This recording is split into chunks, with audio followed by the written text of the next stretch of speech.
Hindi na talaga mapigilan ng China sa kanilang agresibong pagnanakaw ng teritoryo. Wala na itong sinasanto kahit pa ang mga mismong kalapit na bansa sa rehiyon. Ngayon ang Bhutan naman ang kanilang unti-unting sinasakop. Sa bidyong ito, ating aalamin kung bakit unti-unting sinasakop ng China ang kalupaan na sakop ng bansang Bhutan. Magsimula uli tayo sa China. Alam naman natin na nakafocus ito ngayon kung paano babawiin ang bansang Taiwan, subalit hindi rin naman sikreto na gumagawa rin ito ng mga side quest sa pag-angkin sa iba pang teritoryo, mapakalupaan man o karagatan. Isa na riyan ang Pilipinas, India, Vietnam na talagang inaangkin ng China na may sakop sila sa mga teritoryo ng mga bansang nabanggit. Tila ba lumalaki na ang ulo ng China sa panghihimasok nito dahil alam nilang hindi sila kayang bigyan ng sanctions ng UN maging ang mga bansang nasa kanluran, maging ang Amerika ay tikom rin ang bibig at naghahantay laman na maunang umatake ang China bago sila umaksyon. Kung tutuusin, walang sinasanto ang China sa pag-angkin ng teritoryo nito kahit nga ang bansang kaalyado nito na Russia ay inaagawan din nila ng teritoryo.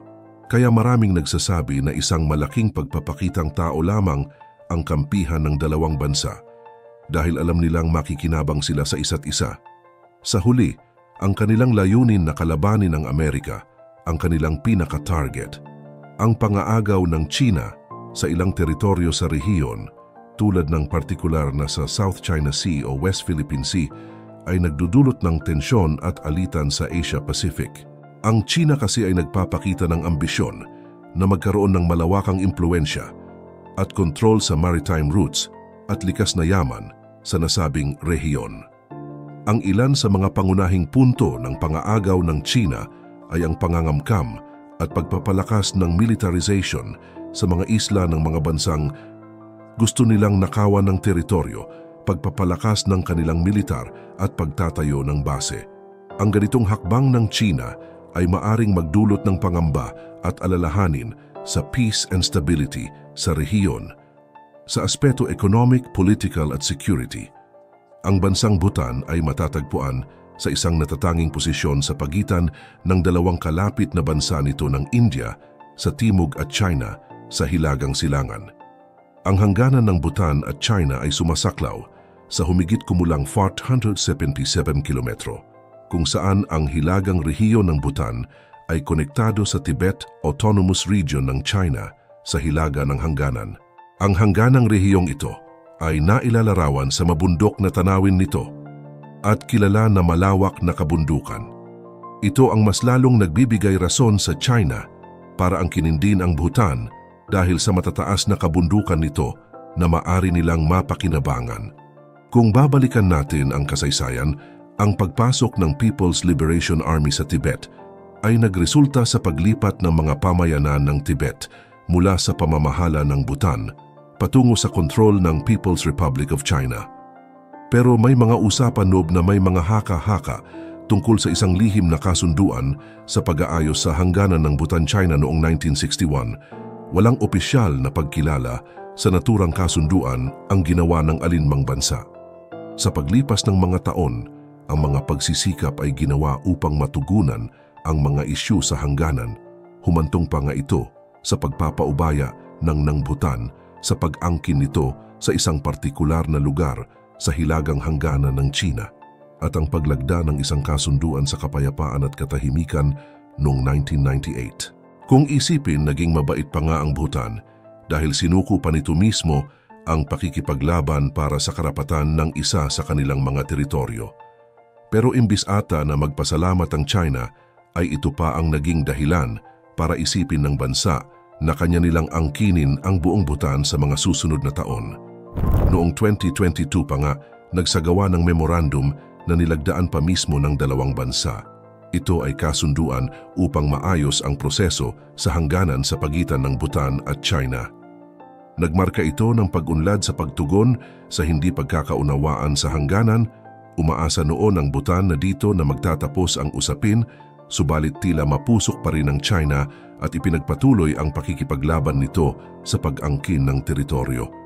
Isang pagpupulong sa pagitan ng mga opisyal ng Bhutanese at Chinese noong 2023 ang nagbigay diin sa pangako sa pagresolba sa hindi pagkakaunawaan sa hangganan at pagpapatibay ng bilateral na relasyon sa pagitan ng dalawang bansa.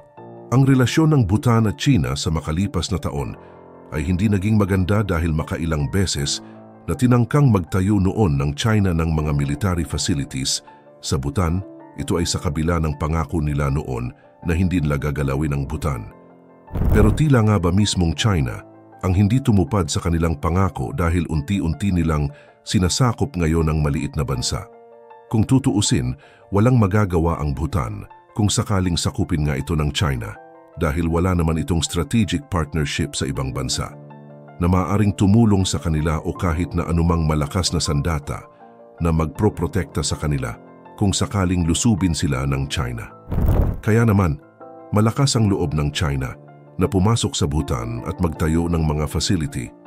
Hindi na rin ako magtataka kung dumating ang panahon na sakupin na ng China ang buong Bhutan at sabihin na rin na sa kanila ang bansa. Pero ngayon, tila nag-aalangan pa rin ng China ay paunti-unti lamang ang kanilang ginagawa. Isa rin sa nakikitang dahilan kung bakit gustong sakupin ng China ang Bhutan ay dahil magiging malaki ang parte nito sa kalaban nitong India. Alam naman din natin na ang China at India ay magkaaway na bansa at ang pagkuha sa Bhutan ay isang strategic way para lumakas ang puwersa ng China sa teritoryong malapit lang sa India. Ang dumaraming paglusob ng China sa liblib na rehiyon ng Beoul-Kenpajong ng Bhutan ay mas lalong nagpapadagdag ng mga alalahanin at pagkatakot sa patuloy na agresibong patakarang na ipinapakita ng Beijing sa rehiyon ng Himalayan. Ang pagtatayo kasi nito ng malawak na infrastruktura, mga post ng militar at mga administratibong sentro ng China sa sagradong lugar na ito na iginagalang ng Bhutanese para sa espiritual na kahalagahan at maharlikang ugnayan ng mga ninuno ay nagpapahiwatig ng sinasadyang pananakot at pagkontrol ng China sa nasabing lugar. Isa rin itong paghahamon sa kalapit na India at pagsamantala sa kahinaan ng Bhutan. Ang pag-agaw ng lupa na ito ay bahagi ng mas malawak na diskarte ng China para maangkin ang mga teritoryong may malaking pakinabang sa kanila.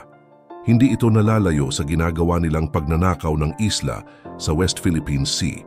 Ito ang diskarte ng China, gagawa ng pasilidad sa mga isla.